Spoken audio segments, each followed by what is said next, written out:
The Red-Headed League. We had reached the same crowded thoroughfare in which we had found ourselves in the morning. Our cabs were dismissed, and following the guidance of Mr. Merryweather, we passed down a narrow passage and through a side door which he opened for us. Within there was a small corridor which ended in a very massive iron gate. This also was opened and led down a flight of winding stone steps which terminated at another formidable gate. Mr. Merryweather stopped to light a lantern and then conducted us down a dark, earth-smelling passage, and so, after opening a third door, into a huge vault or cellar, which was piled all around with crates and massive boxes. "You are not very vulnerable from above," Holmes remarked as he held up the lantern and gazed about him. "Nor from below," said Mr. Merryweather, striking his stick upon the flags which lined the floor. "Why, dear me, it sounds quite hollow," he remarked, looking up in surprise. "I must really ask you to be a little more quiet," said Holmes severely. "You have already imperiled the whole success of our expedition. Might I beg that you would have the goodness to sit down upon one of those boxes and not to interfere?" The solemn Mr. Merryweather perched himself upon a crate with a very injured expression upon his face, while Holmes fell upon his knees upon the floor and with the lantern and a magnifying lens began to examine minutely the cracks between the stones. A few seconds sufficed to satisfy him, for he sprang to his feet again and put his glass in his pocket. "We have at least an hour before us," he remarked, "for they can hardly take any steps until the good pawnbroker is safely in bed. Then they will not lose a minute, for the sooner they do their work, the longer time they will have for their escape.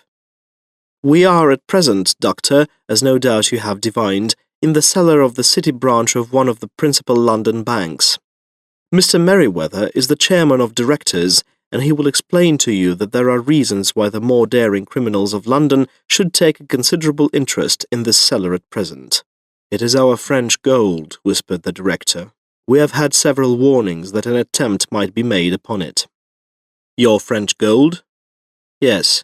We had occasion some months ago to strengthen our resources and borrowed for that purpose 30,000 Napoleons from the Bank of France.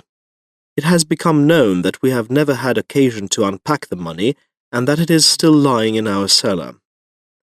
The crate upon which I sit contains 2,000 Napoleons packed between layers of lead foil. Our reserve of bullion is much larger at present than is usually kept in a single branch office, and the directors have had misgivings upon the subject." "Which were very well justified," observed Holmes. "And now it is time that we arranged our little plans. I expect that within an hour matters will come to a head. In the meantime, Mr. Merryweather, we must put the screen over that dark lantern." "And sit in the dark?" "I am afraid so. I had brought a pack of cards in my pocket, and I thought that, as we were a partie carrée, you might have your rubber after all. But I see that the enemy's preparations have gone so far that we cannot risk the presence of a light. And first of all, we must choose our positions. These are daring men, and though we shall take them at a disadvantage, they may do us some harm unless we are careful.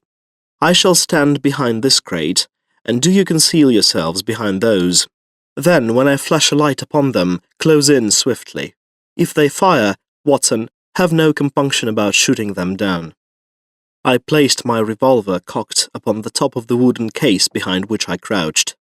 Holmes shot the slide across the front of his lantern and left us in pitch darkness, such an absolute darkness as I have never before experienced.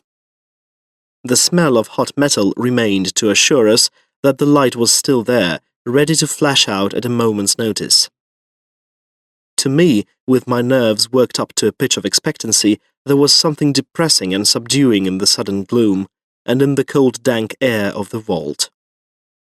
"They have but one retreat," whispered Holmes.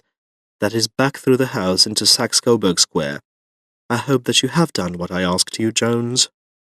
"I have an inspector and 2 officers waiting at the front door."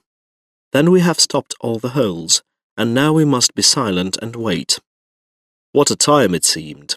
From comparing notes afterwards, it was but an hour and a quarter. Yet it appeared to me that the night must have almost gone, and the dawn be breaking above us. My limbs were weary and stiff, for I feared to change my position. Yet my nerves were worked up to the highest pitch of tension, and my hearing was so acute that I could not only hear the gentle breathing of my companions, but I could distinguish the deeper, heavier in-breath of the bulky Jones from the thin sighing note of the bank director. From my position, I could look over the case in the direction of the floor. Suddenly, my eyes caught the glint of a light. At first it was but a lurid spark upon the stone pavement.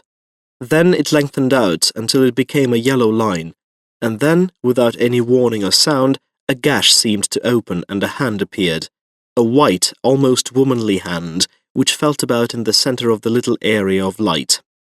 For a minute or more, the hand, with its writhing fingers, protruded out of the floor. Then it was withdrawn as suddenly as it appeared, and all was dark again save the single lurid spark which marked a chink between the stones.